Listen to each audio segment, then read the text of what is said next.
한국직업방송과 연합뉴스TV가 함께 만드는 취업 전문 뉴스 투데이 고용플러스입니다. 네, 첫 번째 소식입니다. 이런 경우를 설상가상이라고 해야 하나요? 경영난 타계의 안간힘을 써온 조선과 해운업계가 브렉시트라는 외부 변수를 만났습니다. 두 업종이 정상화하는 데 더 힘든 시간이 예상됩니다. 남현호 기자가 보도합니다. 고강도 자구 노력을 이행하고 있는 삼성중공업이 유상증자를 결정했습니다. 구체적인 유상증자 규모와 시기는 밝혀지지 않았지만 업계는 1조 원 안팎이 될 것으로 보고 있습니다. 또 사회이사 4명 전원이 다음 달부터 자발적으로 보수를 반납하기로 결의했습니다. 이 모든 게 경영 정상화를 위한 노력들로 해석됩니다. 다른 조선사 역시 정부와 약속한 자구안 이행에 안간힘을 쓰고 있습니다. 그런데 회승으로 가는 길목에 브렉시트라는 복병을 만나면서 앞날을 장담할 수 없게 됐습니다. 런던을 유럽 지역 관할 거점으로 삼고 있는 조선 3사는 유럽과 세계 경제 둔화로 선박 수주 불황이 장기화되지는 않을까 우려하고 있습니다. 금융권 대출을 받아 선박을 발주하는 선주들이 돈줄이 막히면 발주 자체를 줄일 수밖에 없기 때문입니다. 회생의 마지막 관문인 용선료 협상과 해운동맹 가입을 각각 남겨둔 한진해운과 현대상선 등 국적 해운사도 브렉시트에 따른 물동량 감소와 환율 변동에 촉각을 곤두세우고 있습니다. 특히 선박 금융이자 부담이 높아지면서 재무구조에 악영향을 미칠 수 있다는 우려가 나옵니다. 갈 길 바쁜 조선과 해운업계, 브렉시트라는 악재까지 만나면서 경영 정상화라는 고지에 안착하려면 상당 시일이 걸릴 것으로 보입니다. 연합뉴스TV 남현호입니다. 정부는 추가 경정 예산 편성, 아파트 집단대출 규제에 소극적인 입장을 보였는데요. 하반기 경제 정책 방향의 뚜껑을 열고 보니 모두 현실화했습니다. 그 사이 나타난 고용 사정의 심각성 그리고 브렉시트가 정부의 입장을 바꿔놨다는 분석입니다. 박현우 기자입니다. 기업 구조조정 재원 마련을 위한 국책은행 자본확충 방안으로 추경을 포함할지 4월부터 한 달 넘게 논쟁이 벌어지고 추경을 통한 경기 부양 목소리가 정치권에서까지 나와도 정부는 소극적 자세로 일관했습니다. 편성, 심의 부담의 나랏빛 증가가 그 명분이었는데 이런 분위기는 이달 중순부터 확 바뀌었습니다. 일자리 증가가 2달째 30만 개에 미달하는데 조선 산업 지역 실업률은 치솟고 청년 실업률이 4달째 해당 월 기준 역대 최고 행진을 이어간 것이 결정적 이유. 브렉시트도 또 하나의 이유였습니다. 2.8%로 낮춘 성장률 전망치에 브렉시트를 반영하기는 어려웠지만 추경 여부와 규모를 결정하는 데는 고려했다는 게 정부 측 설명입니다. 초저금리로 1,200조 원을 넘어선 가계부채가 더 늘 것이란 우려에도 건설경기 때문에 금융당국이 규제를 망설여왔던 아파트 집단대출 규제도 1인당 2건, 수도권 광역시는 6억 원으로 제한하는 방안이 도입됐습니다. 미국의 금리 인상 전망에 브렉시트까지 겹쳐 금융시장 위험관리 필요성이 확실히 커졌기 때문입니다. 또 외국 자본 이탈 시 은행의 대응력을 높이는 외환 건전성 관리 강화 방안, 시장 불안 진정 시까지 정부 부처 등 관계기관의 24시간 모니터링 체제 운영 방안도 브렉시트 등으로 더 커진 불확실성에 대처하기 위해 포함됐습니다. 연합뉴스TV 박현우입니다. 최근 국내에서 미국 달러에 대한 투자가 가파르게 증가한 것으로 나타났습니다. 은행권에 따르면 KB국민, 신한, 우리, KB하나, 농협은행 등 5대 대형은행의 달러 예금 잔액은 지난 22일 기준 331억 9,500만 달러로 22일 만에 20억 400만 달러, 원화로 2조 3,507억 원 증가했습니다. 월별 증가액으로는 미 금리 인상이 예견됐던 지난 3월에 이어 올해 두 번째로 큰 규모입니다. 은행권은 영국의 브렉시트 국민투표와 미 연방공개시장위원회, 일본은행 금융정책결정회의 같은 금리 관련 이벤트 등으로 시장의 불안이 커지면서 안전자산인 달러 예금으로 돈이 몰린 것으로 분석했습니다. 세계 최대 전자기업인 삼성전자에 혁신의 바람이 거세게 불고 있습니다. 연공 서열을 깨고 호칭도 수평적 관계를 강조하는 쪽으로 통일합니다. 이런 분위기가 재계 전체로 확산할지 주목되는데요. 남현호 기자가 보도합니다. 삼성전자가 직급 체계 단순화와 수평적 호칭을 골자로 하는 인사제도 개편안을 발표했습니다. 기존 부장, 과장, 사원 등 직급 단계가 7단계에서 직무 역량 발전 정도를 반영한 경력 개발 4단계로 줄게됩니다. 과거 발탁 승진 사례가 있긴 했지만 앞으로는 연차에 상관없이 능력에 따라 후배가 선배보다 더 높은 직급을 받는 일이 많아지게 됩니다. 임직원 간 호칭은 이름 뒤에 님자를 붙이기로 했는데 상무 이상 임원과 팀장, 그룹장, 파트장은 기존처럼 직책으로 부르기로 했습니다. 회의 보고 문화도 개선해 업무 효율성을 높이기로 했습니다. 한국형 기업 문화의 가장 심각한 문제로 지목되는 불필요한 습관성 잔업, 특근은 근절해 나가기로 했습니다. 새로운 제도는 내년 3월부터 본격 적용되는데 재계에서는 이건희 회장의 장기 와병으로 그룹을 대신 이끌고 있는 이재용 부회장의 실용주의가 반영된 것으로 평가합니다. 또 글로벌 경기 침체 등으로 어려운 시기에 기업의 체질을 근본적으로 바꾸어 위기 돌파구를 찾겠다는 뜻으로 익힙니다. 삼성 디스플레이 역시 삼성전자와 같은 안을 마련해 내년 3월부터 시행에 들어갑니다. LG전자도 올 연말 또는 내년 시행을 목표로 진급 평가제도 혁신 작업을 진행 중에 있습니다. 재계 맏형 역할을 하는 삼성의 인사혁신 바람이 재계 전반으로 퍼질지 주목됩니다. 연합뉴스TV 남현호입니다. 스크린도어를 설치하던 용역업체 직원이 열차에 치여 숨진 사고가 2년 전에도 있었는데요. 운영사인 한국철도공사에 책임이 있다는 법원의 판결이 나왔습니다. 지난달 발생한 구의역 사고를 처리하는 과정에 어떤 영향을 미칠지 관심이 모입니다. 강민구 기자입니다. 2014년 4월 서울 지하철 1호선 독산역에서 스크린도어 설치 작업 중이던 용역업체 직원 A씨가 열차에 치여 숨졌습니다. 업체와 맺은 보험계약에 따라 A씨에게 2억 원의 손해배상금을 지급한 보험사는 운영사인 한국철도공사에게 책임을 분담하라며 소송을 냈습니다. 법원은 보험사의 주장을 받아들여 철도공사의 책임을 일부 인정했습니다. 철도공사가 작업 중 열차 운행을 제한하기로 한 약속을 지키지 않았고 예외적으로 열차를 운행했음에도 이를 미리 알리거나 통지하지 않았다는 이유였습니다. 재판부는 철도공사의 과실이 40% 이상이라며 보험사가 청구한 8천만 원을 전액 지급하라고 판결했습니다. 하지만 이 같은 판결이 얼마 전 구의역 스크린도어 사건에도 똑같이 적용될지는 의문입니다. 서울 메트로와 용역업체 사이에 맺은 계약서에는 사고 발생 시 모든 책임을 용역업체가 진다는 조항이 있고 피해자 김모 씨가 시간에 쫓겨 영무실에 통보하지 않았다는 점을 빌미로 책임을 피하려는 모습을 보여왔기 때문입니다. 전문가들은 책임 소재를 분명히 하고 아울러 불공정한 계약 행태를 개선하는 것이 제2의 피해자 발생을 막는 지름길이라고 조언합니다. 연합뉴스TV 강민구입니다. 노동계와 경영계의 격렬한 대립 속에 내년도 최저임금을 결정하는 협상이 난항을 겪고 있습니다. 고용노동부에 따르면 최저임금위원회는 올해 고용부 장관의 최저임금 심의 요청을 받은 날로부터 90일 이내인 28일까지 내년도 최저임금 인상안을 심의 의결해야 합니다. 하지만 협상에 진척이 없어 기한까지 최저임금 인상안 타결은 사실상 불가능하게 됐습니다.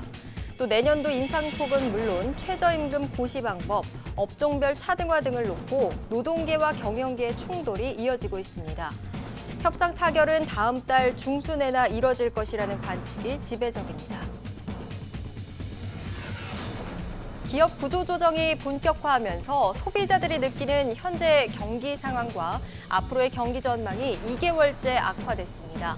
한국은행이 발표한 2016년 6월 소비자 동향조사 결과에 따르면 6월 소비자 심리지수는 99로 집계돼 5월과 같은 수준을 유지했습니다. 소비자 심리지수가 기준선인 100을 밑돌면 소비자들이 경제 상황에 대한 심리가 장기 평균보다 비관적임을 뜻합니다. 한편 전체적인 소비자 심리지수와 생활 형편 등도 개선되지 못한 채 전월과 같은 보합 수준에 머물렀습니다. 80대 1이 넘는 경쟁률을 보이며 관심을 끌었던 서울시 공무원 필기시험이 지난 주말에 치러졌습니다.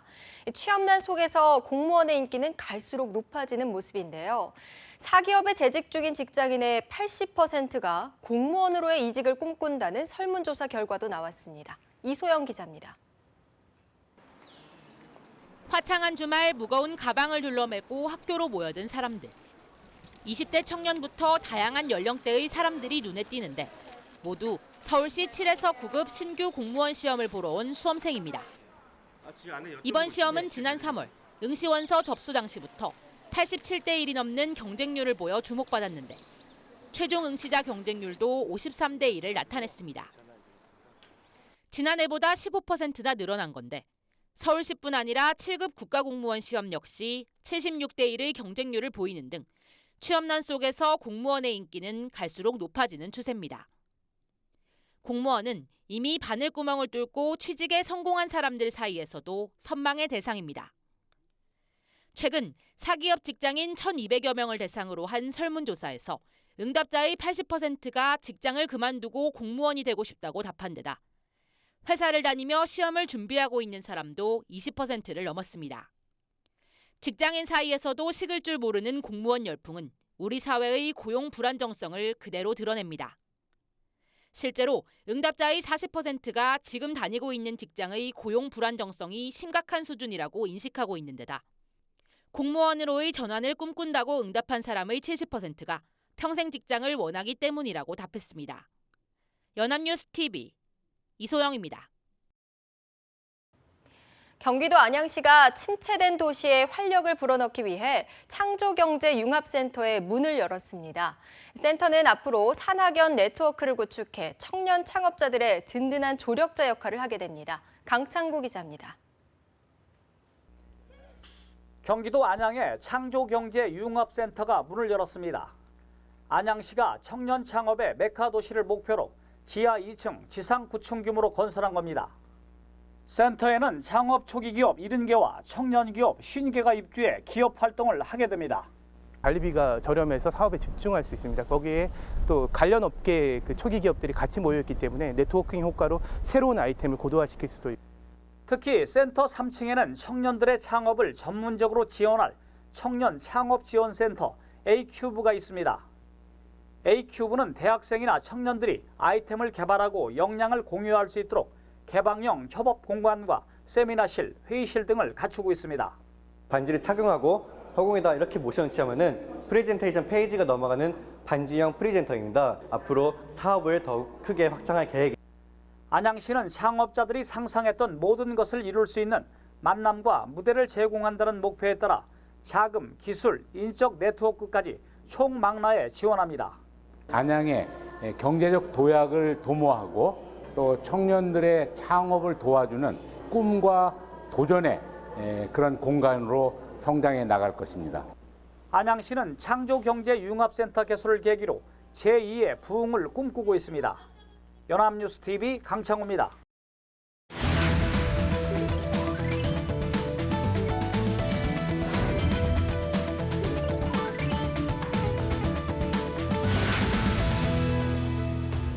직장인들을 위한 날짜 정보를 데이터로 풀어보는 투데이 데이터 뉴스 시간입니다. 강소리 아나운서와 함께합니다. 안녕하세요. 네, 안녕하세요. 투데이 데이터 뉴스 시간입니다. 취업만 하면 모든 고민이 싹 사라질 줄 알았건만 취업과 동시에 직장인들은 또 다른 고민과 마주하게 됩니다. 언제까지 다니지? 또 언제 옮기지? 직장인들을 고민의 늪에 빠뜨리는 이것의 정체는 바로 이직입니다. 특히 1년 중에 이직이 가장 많은 시기가 바로 여름 휴가 시즌이라고 하는데요.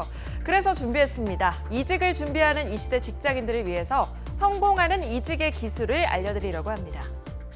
네, 예전엔 한 직장에서 오래 근무하는 걸 최고로 여겼는데요. 요즘에는 오히려 이직이 경력을 업그레이드 시킬 수 있는 필수 코스라고 하더라고요. 자, 그렇다면 이직을 꿈꾸는 직장인들은 얼마나 될까요? 네, 온라인 취업 포털 사람일에서 직장인 1,367명을 대상으로 이직할 의향이 있는지 설문조사를 했는데요. 직장인 10명 중에 9명이 이직을 할 생각이 있다고 답했다고 합니다. 또 그리고 이직을 꿈꾸는 직장인들은 막연한 이직이 아니라 구체적인 계획도 가지고 있었는데요. 직장인 10명 중 7명은 매일 기업의 경력직 채용 공고를 찾아보고 이력서, 자기소개서를 작성하는 등 실제로 이직 준비를 하고 있다고 답했습니다. 네, 실제로 이직을 준비하고 있는 직장인이 생각보다 훨씬 많은 것 같습니다. 그런데 직장 생활만으로도 힘들 텐데요. 이직 준비까지 열심히 준비하는 데는 분명히 이유가 있겠죠? 네, 이 직장인들이 이렇게 적극적으로 이직 준비를 하는 이유, 기업별로 조사를 해봤는데요. 먼저 기업의 종류를 막론하고 공통적으로 꼽은 가장 큰 이유는 만족스럽지 못한 연봉이었습니다. 이직을 통해서 몸값을 올리고 싶은 마음 모두가 공감하실 것 같은데요. 다음은 공기업 직원들이 이직하고 싶어하는 이유입니다. 바로 업무와 회사에 대한 높은 스트레스 때문에 이직을 결심했다는 응답자가 많았습니다. 또 대기업에 다니는 직장인들은 성과 평가나 승진 누락에 대한 불만으로 이직을 결심했다는 이유가 가장 많았고요. 중소기업에 다니는 직장인들은 다른 무엇보다도 이 연봉에 대한 불만이 가장 크다고 답했는데요. 그 비율이 70.7%로 상당히 높게 나타났습니다. 네, 역시 직장인의 자존심, 연봉이 가장 큰 이유였네요. 자, 그렇다면 직장인들은 얼마의 연봉을 더 받는다면 이직을 한다고 답했는지 궁금한데요. 네, 그 결과는요, 남녀 성별에 따라서 차이를 보였습니다. NH투자증권이 발간한 2016년 대한민국 직장인 보고서에 따르면요, 남성은 연봉 1,348만 원을, 여성은 800만 원을 더 받는다면 이직을 고려해보겠다고 응답했습니다. 이 금액을 고용노동부에서 발표한 2015년 평균 임금 기준으로 계산을 해보면요, 남녀 모두 약 30% 정도 임금을 올려줬을 때 이직을 하겠다, 이런 의미로 해석이 됩니다. 네, 연봉 30% 인상이라 생각만 해도 정말 행복합니다. 자, 그런데 이직에도 트렌드가 있다면서요. 2016년 이직 트렌드 어떤 건가요? 네, 혹시 박송혜 아나운서는 중고 신입 이런 말 들어보셨나요? 뭐 중고와 신입이라 상충되는 좀 의미인 것 같은데 무슨 의미인지 짐작은 가는데요. 어떤 건가요? 네, 또 제가 잘 설명해 드리겠습니다. 송혜 씨가 말한 대로 중고와 신입을 합친 이 중고 신입은요, 회사에 다녔지만 기존 경력을 포기하고 신입사원으로 이직하는 사람을 말합니다. 왜 대학생 중에서도 입학하고 나서 재수를 준비하는 반수생들이 있잖아요. 이 중고 신입도 일단 회사에 입사를 해서 직장에 다니면서 원하는 회사에 입사를 계속 준비하는 사람들입니다. 취업문이 좁다 보니 묻지마 지원 혹은 묻지마 입사를 하면서 이런 중고 신입들이 늘어나고 있다고 합니다. 네, 그런 의미였군요. 그런데 기업 입장에서는요, 이 신입 아닌 신입사원, 중고 신입이 반갑지 않을 수도 있잖아요. 인사 담당자들의 의견은 어떤가요? 네, 사람들의 우려와 달리 인사 담당자들은 중고 신입을 환영한다고 합니다. 인사 담당자 100여 명에게 중고 신입을 채용할 의사가 있는가 하고 물어봤더니요, 86.2%가 채용하겠다고 답했습니다. 그 이유로는 실무 경험이 풍부할 것 같아서, 조직 적응이 빠를 것 같아서, 신입사원 연봉으로 경력자 수준의 업무를 할 테니까를 꼽았습니다. 기업들도 신입사원 교육에 들어가는 시간과 비용을 절감해주기 때문에 아무래도 중고 신입을 선호하는 것으로 보입니다. 네, 이직에 대한 사회적 인식이 많이 달라졌다는 게 느껴지는 대목입니다.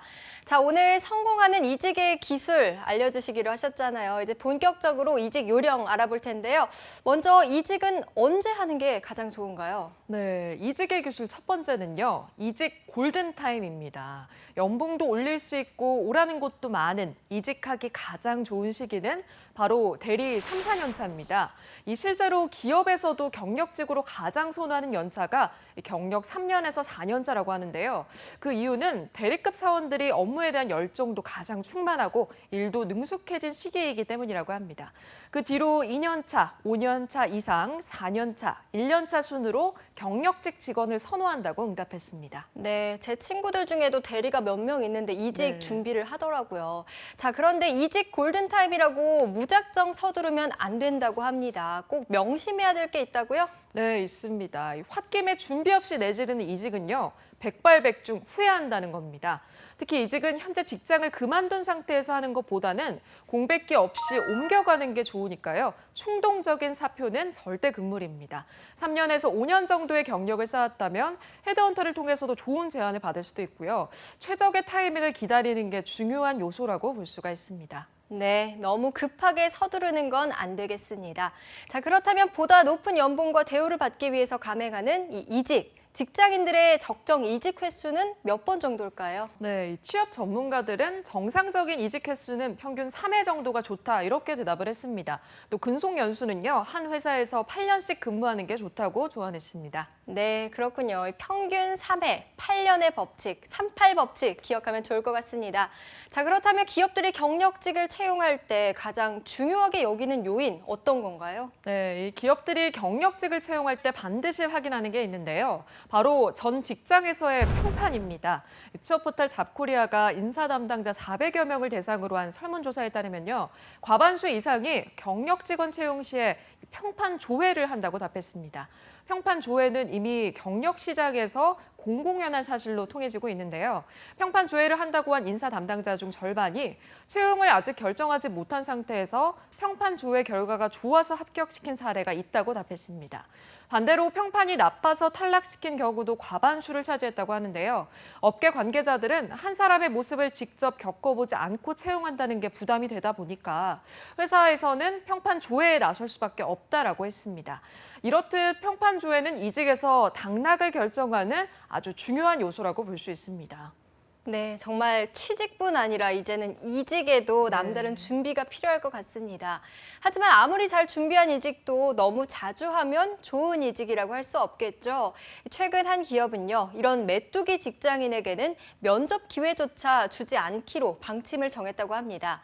내 몸값을 올리기 위한 이직이 내 평판에 해가 되지 않도록 모두 현명한 이직하시길 바랍니다.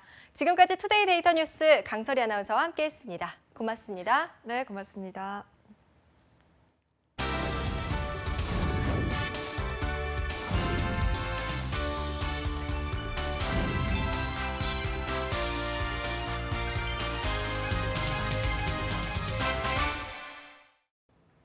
투데이 고용 플러스 오늘 준비한 소식은 여기까지입니다. 오늘도 함께해 주신 여러분 고맙습니다.